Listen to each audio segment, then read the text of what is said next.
तो हमारी ये खास रिपोर्ट थी। मैंने कहा ना, अपने आप से सवाल पूछिए। बहुत ही खास पैनल मौजूद है, मैं उनको बुलाऊंगा। मनु गौड़ साहब है, बहुत लंबे अरसे से पॉपुलेशन पर काम कर रहे हैं।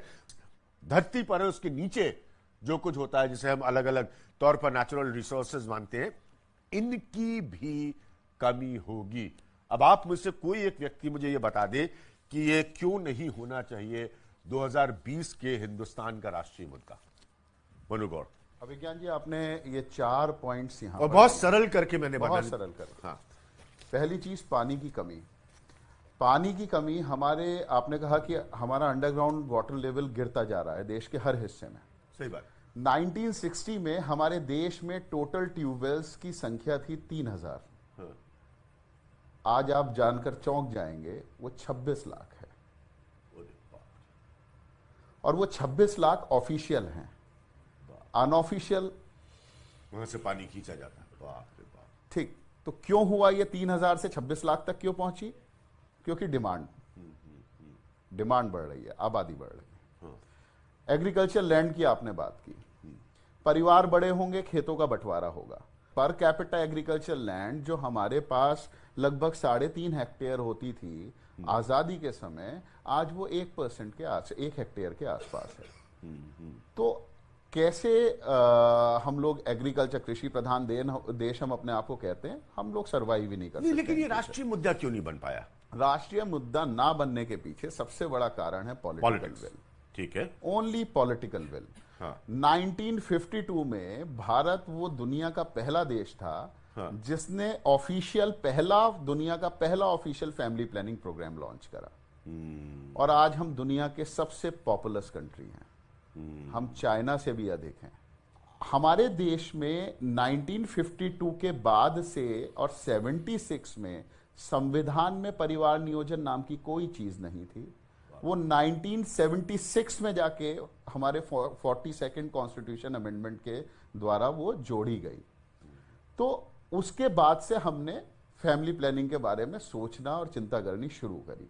मनु गौड़, आपका काउंटर पॉइंट क्या है? मैं जैसे मैंने कहा, मैं विशेषज्ञ नहीं हूं, लेकिन मेरे लिए चिंता की बात यह है कि अगर आप एक विशेषज्ञ के तौर पर कह रहे हैं कि ग्रोथ रेट कम हुआ है और फिर भी हम चाइना को पार कर जाएंगे, तब तो फिर कहीं पे इससे बड़ी समस्या है।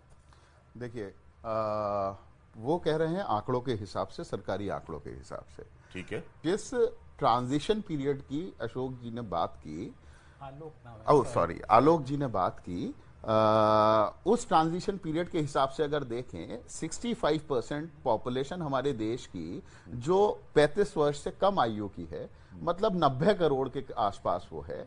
तो अगले 35 वर्षों में हमारे देश में कम से कम, अगर डिजायर्ड फर्टिलिटी रेट की बात करें, उसके हिसाब से हर महिला 2 ही बच्चों को जन्म देती है, तब भी 90 करोड़ बच्चे जरूर पैदा होंगे। मॉर्टिलिटी रेट हमारे देश का आज के समय में हर साल 88 लाख लोग मरते हैं, जबकि हमारी एवरेज एज हेल्थ फैसिलिटीज के बढ़ने की वजह से लगातार बढ़ रही है। तो अगर हम ये भी मान लें कि हर साल 1 करोड़ लोगों की भी मृत्यु होगी, तब भी 2050 में हमारे देश की आबादी को 200 करोड़ होने से कोई नहीं रोक सकता। और फिर क्या इसका रास्ता होगा? क्योंकि 2 विशेषज्ञ कह रहे हैं, एक कह रहे हैं ग्रोथ रेट नीचे, एक कह रहे हैं कि अगर ऐसा है भी तो तब भी हम 200 करोड़ पार कर जाएंगे 2050 तक। देखिए, जो बात मनु जी ने कही, मैं उससे ज्यादा सहमत हूं, और उसकी एक वजह है, उन्होंने आपको बिल्कुल सिंपल एक अरिथमेटिक फॉर्मूला दिया है कि जो आपकी देश में बर्थ है, एक्चुअल बर्थ है, मोर्टेलिटी रेट उससे कम है, तो नेट आपके बर्थ पॉपुलेशन बढ़ रही है। ठीक है सर, चाइना ऐसा क्या कर रहा है कि वो हमसे रुक रहा है और हम उनसे आगे जा रहे हैं 2050 तक? अदर कंट्री से हम क्या सीख सकते हैं? आप सबसे मेरा सवाल है कि अदर कंट्री से हम क्या सीख सकते हैं? Good question. मैं मनु गौड़ जी, आपका जवाब दीजिए। 1978 में चाइना अपनी 1 चाइल्ड पॉलिसी लेकर आया। हाँ। उस समय इंडिया की और चाइना की इकोनॉमी बराबर थी।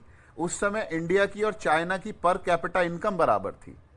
चाइना अपनी 1 child policy, targeted 1 child policy 35 साल के लिए लेकर आया, और इसलिए लेकर आया क्योंकि उसे अपने यहाँ पर 40 करोड़ बर्थ को कंट्रोल करना था, जो उसने किया, और उसके बाद वो 2 चाइल्ड पॉलिसी पर। आई वांट टू आस्क कि ये जो हमारे देश में पॉपुलेशन एक्सप्लोजन का समस्या है, क्या ये हमारे एजुकेशन सिस्टम का फेलियर है या इसके बाकी रीजंस हैं? मनोज गौड़, बहुत जल्दी से। शिक्षा तो आती ही है, लेकिन क्या खाली शिक्षा है? सबसे बड़ा फेलियर अगर किसी चीज का है तो वो गवर्नमेंट पॉलिसी का फेलियर है। गवर्नमेंट पॉलिसी, शिक्षा का नहीं। मैं बहुत कम वक्त है मेरे पास।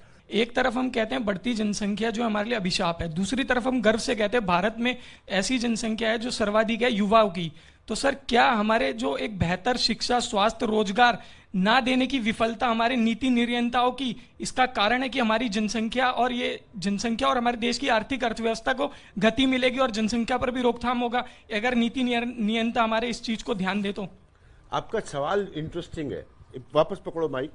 सवाल पूछते पूछते ना आप बीच में भटक गए।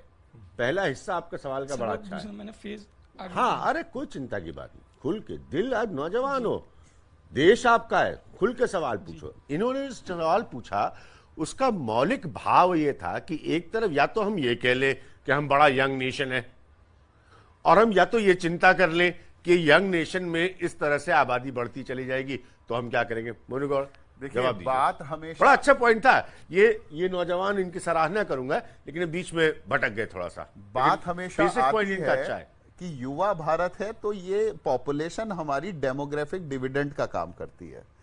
लेकिन डिविडेंड हमें किसी को भी ज्यादा कब मिलेगा? जब नंबर ऑफ शेयर होल्डर्स कम होंगे।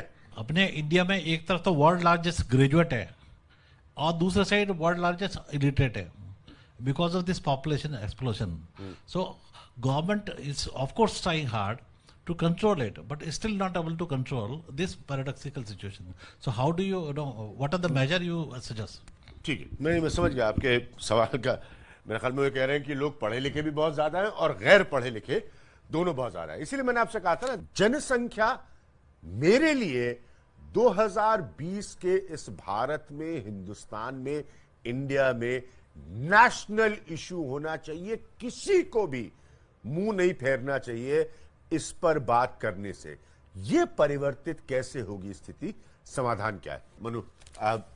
समाधान सबसे पहली चीज है कि जैसे आलोक जी ने कहा कि डिजायर्ड फर्टिलिटी रेट, कोई भी महिला 1.8 है, कोई भी महिला 2 से ज्यादा बच्चे पैदा नहीं करना चाहती।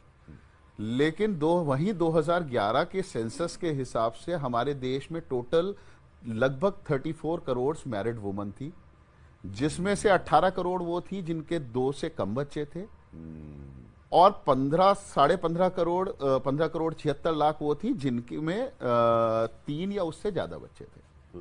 तो अगर महिला करना नहीं चाहती, वो कह रहे हैं अगर महिला ज्यादा बच्चे पैदा नहीं करना चाहती तो उसे ज्यादा बच्चे पैदा करने पड़ रहे हैं किसी दबाव की वजह से। वो दबाव उसका होता है उसके सास का, उसके पति का, उसकी ननद का, परिवार का, जो मुझे बेटा चाहिए, इन चीजों का दबाव होता है। इसका मतलब उसके रिप्रोडक्टिव राइट्स जिसकी आप बात कर रहे हैं, उनका हनन कर रहे हैं वो लोग। तो महिला को रिप्रोडक्टिव राइट्स तब मिलेंगे जब वो महिला अपनी सास से, अपने पति से कह पाए कि माता जी, मैं बेटे की चाह में तीसरा बच्चा पैदा कर तो लेती। बहुत बढ़िया बात। बीच में सालों से मैं गांव देहात की रिपोर्टिंग करता हूं कि कैसे वो दबाव डाला जाता है और बेटी पैदा होने के बाद महिला को बेटे की चाहत में मजबूर किया जाता है उसकी प्रेगनेंसी को। तो ये पॉइंट है। हाँ, दूसरा विषय आया जागरूकता का, कि जागरूकता से हम बच्चे पैदा अपनी पॉपुलेशन को स्टेबलाइज कर सकते हैं। 1974 से लेकर आज तक गवर्नमेंट ऑफ इंडिया ने 2.25 लाख करोड़ रुपया टैक्स पेयर का पैसा अपने फैमिली प्लानिंग प्रोग्राम्स पे खर्च करा है। बाप रे। उसके बाद भी आप कह रहे हैं कि जागरूकता की कमी है। ये बड़े क्लियर कट बातें थी, लेकिन जैसे मैंने आपसे वादा किया था, सच में किसी बदलाव के लिए, किसी तब्दीली के लिए, किसी परिवर्तन के लिए, भले वो मेरा टेलीविजन प्रोग्राम क्यों ना हो, विषय आपका है, साथ आपका चाहिए। अगर सरकारें नहीं बना पा रही हैं 2020 में इसको एक राष्ट्रीय मुद्दा, जनसंख्या को एक राष्ट्रीय मुद्दा, आप इंश्योर करिए, आप कहिए कि हम बनाएंगे, क्योंकि ये सीधा आपके हमारी जिंदगी पर असर डालता है। आप अगर मेरा ऐसे साथ देते रहेंगे, यकीन मानिए मैं परिवर्तन के मुद्दे यहां इस मंच पर उठाता रहूंगा। इस खास पैनल का हमेशा की तरह हम शुक्रिया, क्योंकि पैनल जो इस प्रोग्राम में आता है वो आपको समाधान बताकर जाता है। अगर आप उससे ना इत्तेफाकी रखते हो, जरूर अपना फीडबैक दीजिएगा। फिलहाल नमस्कार।